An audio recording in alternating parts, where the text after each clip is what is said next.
சரி, வகுப்புன்னு இதை சொல்ல வேண்டாம். இந்த பயிலரங்கை நீங்கள் கவனித்தீர்கள் என்று சொன்னால் உங்கள் செவிகளை, உங்கள் காது மடல்களை இதற்காக நீங்கள் அழைத்து, உங்கள் கண்களை அகல விரித்து, உங்கள் இதயத்தை திறந்து இவற்றை உள்வாங்கினீர்கள் என்று சொன்னால் அது சிகரத்தின் படிக்கட்டுகளுக்கு முதல் படிக்கட்டாக அமையும். ஆகினால் நான் அங்கே முதல் படிக்கட்டுக்கு வருகின்றேன். அங்கே நாம் பேசுவோம். வணக்கம். சரி, இப்ப என்னுடைய தலைப்பு பாத்தீங்கன்னா, உங்களுக்கு நேற்று இந்த பயிலரங்கம் நடந்துகிட்டு இருக்கு. இங்க தொழில்நுட்ப கல்லூரியில் வந்திருக்கக்கூடிய மாணவர்கள் எல்லா துறையை சார்ந்தவங்க தானே இருக்கீங்க. எல்லா டிபார்ட்மெண்ட்டும், மெக்கானிக்கல், சிவில், ட்ரிபிள் இ எல்லாம் இருக்கீங்க. சரி, மகிழ்ச்சி. பொதுவா எனக்கு நான் நிறைய இலக்கிய ரீதியாகவும் சமூக ரீதியாகவும் நிறைய பேசிட்டு இருக்கிறேன். இருந்தாலும் கூட மாணவர்கள் கிட்ட பேசும்போதுதான் என்னுடைய மனம் உண்மையாக மகிழ்ச்சி அடைகிறது.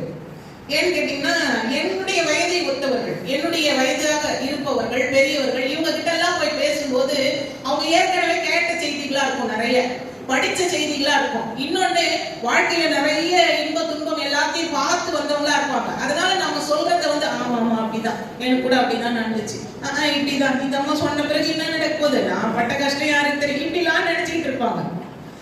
அவங்க எண்ண ஓட்டம், நான் ஒன்றை பேசுகிறேன் என்று சொன்னால் அவர்களுடைய எண்ண ஓட்டம் அப்படி இருக்கும். உண்டா இல்லையா? ஆமா. ஆனால் மாணவர்களிடத்தில் புதிதாக பூத்து இருக்கக்கூடிய ஒரு செடியை போல் இருக்கக்கூடிய உங்களிடத்தில் நான் சொல்லுகின்ற பொழுது, அதை நீங்கள் முழுமையா உள்வாங்குகின்ற பொழுது, இது வளர்ந்து வருகின்ற செடி, இந்த செடிக்கு உரமிடுகின்ற பொழுது அந்த உரத்தை உள்வாங்கிக் கொண்டு இந்த செடிகள் எல்லாம் சிறப்பாக வளரும் என்கின்ற நம்பிக்கை எனக்கு இருப்பதால் உங்ககிட்ட பேசும்போது தான் எனக்கு ரொம்ப மகிழ்ச்சி. இன்னொன்னு, உங்களுடைய வயது, இந்த சின்ன பிள்ளைங்க, அதாவது நீங்க என்ன ஒரு 17 வயதுல இருந்து இருப்பீங்களா இல்லையா? 17 வயது, 18, 19 அப்படி இருப்பீங்க, அவ்வளவுதானே? ஆமா. சிலர் இப்பதான் ஃபர்ஸ்ட் இயர்லன்னா 16 வயது இருக்குமா? ஃபர்ஸ்ட் இயர்ல. சரி, அப்ப டீனேஜ்ல தான் இருக்கீங்க. டீனேஜ் முடிச்சிட்டவங்க யாராவது இருக்கீங்களா? சரி, 1-2 பேர் இருக்கலாம். சரி, பரவாயில்ல, ஒன்றும் பிரச்சனை இல்லை. அவங்க தான் இருக்கணும்லாம் இல்லை, டீனேஜ் முடிச்சவங்களும் இருக்கலாம்.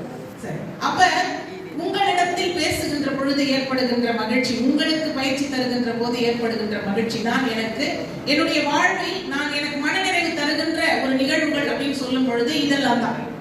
சரியா? சரி, இப்ப நம்ம சேர்ந்து தான் பயணிக்கிறோம். ஒரு 45 நிமிடங்கள் எனக்கு ஒதுக்கி இருக்கின்றார்கள். இந்த 45 நிமிஷமும் நம்ம சேர்ந்து தான் இந்த பயணம், படி ஏறப்போம். ஒவ்வொரு படியா நம்ம சேர்ந்து தான். நான் மட்டும் போய் ஏறிட்டு போயிட்டு இருக்கிறது, நம்ம சேர்ந்து ஏறும். அப்படின்னா என்ன அர்த்தம்? நான் ஏதாவது கேட்டால் நீங்கள் பதில் சொல்ல வேண்டும் என்றார். சரியா? நீங்களும் என் கூடவே இந்த படிக்கட்டுகளை ஏற வேண்டும் என்றார். சரி, ஓகே. இப்ப நாம ஒரு மலையேற்றத்துக்கு போறோம்னு வச்சுப்போம். படிக்கட்டுங்கிறதுனால அதுல இருந்தே தொடங்கும். ஒரு ட்ரக்கிங் போறோம். ட்ரக்கிங் யாரெல்லாம் போயிருக்கீங்க? நல்லாவே கை உயர்த்தலாம். நல்லா நீங்க எழுந்து நிக்கலாம், பேசலாம், ஆடலாம், பாடலாம், எல்லாம் செய்யலாம். நான் எதெல்லாம் கேட்கறதோ அதெல்லாம். நீங்க மட்டும் சிங்கிளா போயிருக்கீங்க. நீங்க போயிருக்கீங்க. அங்க 2 பேர் போயிருக்காங்க. சரி, இந்த மலையேற்றம் என்பது எப்படி இருந்தது? நீங்க சொல்லுங்க. அவங்களுக்கு ஒரு மைக் கொடுங்க சார்.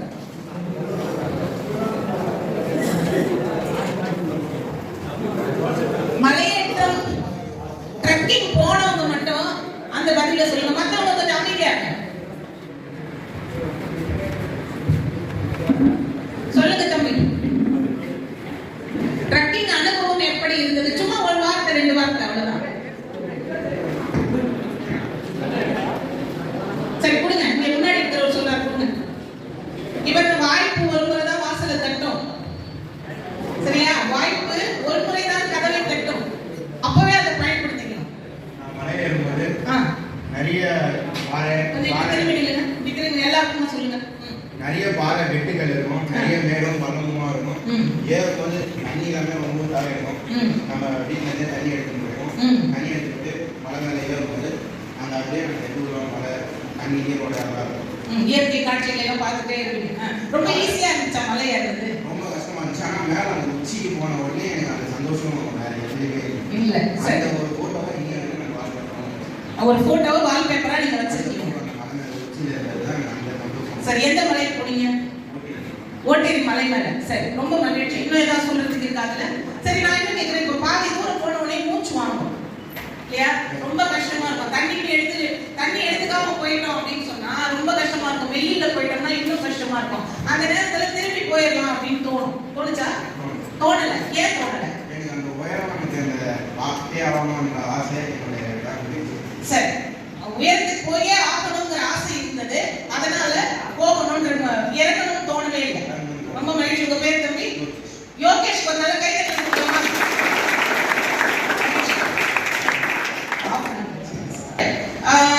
மலை ஏறணும்னு போகும்போது அவருக்கு ரொம்ப எச்சரிக்கையா நிறைய விஷயம் சொன்னார். கையில தண்ணி எடுத்துக்கணும், ஏன்னா தண்ணி தாகம் எடுக்கும், மூச்சு வாங்கும், ரொம்ப கஷ்டமா இருக்கும், இதெல்லாம் சொல்லியிருக்காரு. இதெல்லாம் வந்து அடுத்த முறை ட்ரெக்கிங் போகும்போது நீங்க இதெல்லாம் கவனத்தில் வச்சுக்கோங்க. இப்ப நான் கூட ஒரு முறை ட்ரெக்கிங் போனேன். ஒரு முறை நிறைய பேர் போயிருக்கோம். நாங்க ட்ரைனிங் நிறைய நடத்திருக்கோம். ஜேசிஸ்ல எல்லாம் நிறைய ட்ரைனிங் நடத்திருக்கோம். ஏலகிரி மலையில போய் நடத்துவோம். கன்னியாகுமரியில விவேகானந்தர் கேந்திரான்னு ஒரு இடம் இருக்கு, அந்த இடத்துல போய் நடத்துவோம். தம்பி நீங்க என் கூட வரணும், சரியா? தனியா பயணம் போகக்கூடாது. சரி. விவேகானந்தர் கேந்திரா இருக்கும் கன்னியாகுமரியில. நான் சொல்றது அந்த இடத்துல விவேகானந்தர் பாறை இல்ல, விவேகானந்தர் கேந்திரான்னு ஒரு வளாகம், பெரிய வளாகம். அந்த இடத்துல வச்சு நிறைய நிறுவனங்களுக்கு, காலேஜ் ஸ்டூடெண்ட்ஸ்க்கு, இவங்களுக்குலாம் வந்து நான் ட்ரைனிங் நடத்தியிருக்கேன். அந்த மாதிரி நேரத்துல ட்ரைனிங்ல ஒரு செஷன், இப்போ உங்களுக்கு யோகா எல்லாம் இருக்கிற மாதிரி ஒரு செஷன் வந்து கண்டிப்பா ட்ரெக்கிங். அந்த ட்ரெக்கிங் போகணும். இப்போ எனக்குலாம் உங்க வயசு பரவாயில்ல, நீங்க வேகமா ஏறிடுவீங்க இல்லையா? எனக்குலாம் ரொம்ப கஷ்டமா இருக்கும். இப்போ நாங்க வந்து எங்க பைலட்னு சொல்லுவாங்க, ட்ரைனிங் கொடுக்குறவங்க பைலட்னு சொல்லுவாங்க, கோ பைலட்ஸ் எல்லாம் கூட இருப்பாங்க. அவங்க எல்லாம் கொஞ்சம் உற்சாகப்படுத்துவாங்க. கொஞ்சம் முடியல உட்காந்துரும் அப்படின்னு சொன்னாக்கா கொஞ்ச நேரம் உட்காந்துட்டு அப்படியே வரலாம், உட்கார்றதுக்கான இடம் இருந்தா அப்படியே வரலாம் அப்படின்னு சொல்லிட்டு கொஞ்சம் உட்கார்ந்து நிறைய நேரம் என்ன ஆகும்னா, ட்ரெக்கிங் போகும்போது கால் வச்சு ரொம்ப ஏற முடியாத சில இடங்கள்லாம் இருக்கும். அங்கெல்லாம் கயிறு கட்டி வச்சிருப்பாங்க, அல்லது மேல ஏறிட்டவங்க ஒரு கயிறு போடுவாங்க, அதை பிடிச்சிட்டுலாம் ஏறுற மாதிரி இருக்கும். ரொம்ப கஷ்டமா இருக்கும். நான் ஒரு முறை என்ன நினைச்சேன், திரும்பி பார்த்தேன், கீழே இறங்கிடலாம், நம்மளால முடியல இதுக்கப்புறம் அப்படின்னு சொல்லி திரும்பி பார்த்து ஒரு யோசனை பண்ணேன். பாதி தூரம் ஏறி வந்துட்டு இருக்கிறேன், இப்ப இன்னும் பாதி தூரம் மேல போகணும். இப்ப நான் கீழே இறங்கலாம் அப்படின்னு நினைக்கிறேன். இப்ப நான் என்ன செஞ்சிருப்பேன்னு நினைக்கிறீங்க? என்னால முடியல, ரொம்ப முடியல. என்ன செஞ்சிருப்பேன்னு நினைக்கிறீங்க? சொல்லுங்க தம்பி. யார் வேணாலும் சொல்லுங்க. சொல்லுங்க. கொஞ்ச நேரம் ரெஸ்ட் எடுத்துட்டு கீழே இறங்கிட்டு இருப்பாங்க.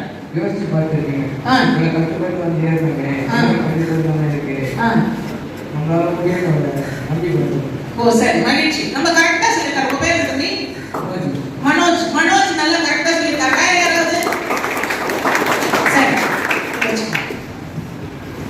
அதாவது கீழே இறங்கிடலாம் அப்படின்னு நினைக்கும் போது கொஞ்ச நேரம் யோசிச்சு பார்த்துருப்பேன். எனக்கு ஒரு நம்பிக்கை வந்திருக்கும், இதுதான் நடந்திருக்கும் அப்படின்னு சொல்றாரு அவர் இல்லையா? அப்படி நடக்கல.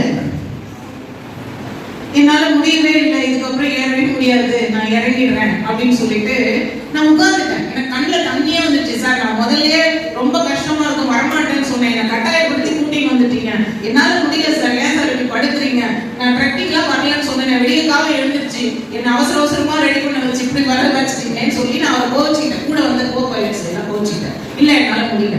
அப்ப எங்களோட பைலட் ட்ரெயினர், அதாவது அவர் தான் வந்து எங்களுக்குலாம் சீனியர், அவர் என்ன சொன்னாரு, ருக்மணி நீங்க கீழே இறங்கி போற தூரமும் மேல போக போற தூரமும் ஒரே அளவுதான்.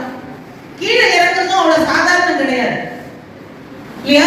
இப்ப படி ஏறி வந்திருக்குமே, ரொம்ப தட்டு மாதிரி தான் வந்திருக்கோம், படி ஏறி வரல. அது படியெல்லாம் கிடையாது மலைக்கெல்லாம். எப்படியோ அங்கங்க பாதை இருக்கிற பாதையை பார்த்து அதுக்கு தகுந்த மாதிரி வந்திருக்கோம் இல்லையா? அது வந்து அவ்வளவு சாதாரணம் கிடையாது. இறங்கி போறதும் அவ்வளவு ஈஸியா நீங்க இறங்கிட முடியாது. அதே கஷ்டம் ஏறதுக்கு எவ்வளவு கஷ்டப்படணுமோ அதே கஷ்டம் கீழே இறங்குறதுக்கும் பட்டுதான் ஆகணும். கொஞ்ச நேரம் யோசிச்சு பாருங்க. மேல ஏறிட்டோம்னா எல்லாருமே மேல போய் அங்க வந்து மேல இருந்து இந்த கீழே தெரியக்கூடிய இந்த ஊர் உலகம், அது நம்ம கண்ணுக்கு எட்டின தூரம் வரைக்கும் இயற்கை காட்சிகளை பார்க்கலாம். இப்ப தம்பி சொன்னார் இல்லையா, அங்க இருந்து போட்டோ எடுத்துக்கலாம், வீடியோ எடுக்கலாம், அது ஒரு நினைவா இருக்கும். பாதையில விட்டுட்டு இறங்கி வந்தோம்னா தோத்து போயிட்டோன்ற ஒரு எண்ணம் உங்க மனசுல வாழ்நாள் கூட இருக்கும். கொஞ்சம் முயற்சி பண்ணிருந்தோம்னா மேல போயிட்டு இருக்கலாமே அப்படின்னு தோணும். இப்ப நாங்க மேல போயிட்டு வந்து அந்த காட்சிகள், அந்த உணர்வு, இதெல்லாம் வந்து நாங்க உங்களுக்கு சொல்லுவோம். அப்படி சொல்லும் போது உங்களுக்கு வந்து ரொம்ப ஏக்கமா இருக்கும். யோசிச்சுக்கோங்க, இதெல்லாம் நான் உங்களை கட்டாயப்படுத்தல அப்படின்னு சொன்னார் என்னோட சீனியர். எனக்கு சொன்னார். நான் யோசிச்சு பார்த்தேன், ஆமா உண்மைதான் அப்படிங்கிற இதெல்லாம் யோசிச்ச பிறகு மேல போகணும்னு முயற்சி பண்ணி அதுக்கு பிறகு அந்த கடைசி பாயிண்ட், இந்த பாயிண்ட்டுக்கு போய் உண்மையாவே ரொம்ப மகிழ்ச்சியா இருந்தது. அங்க போன பிறகு அங்க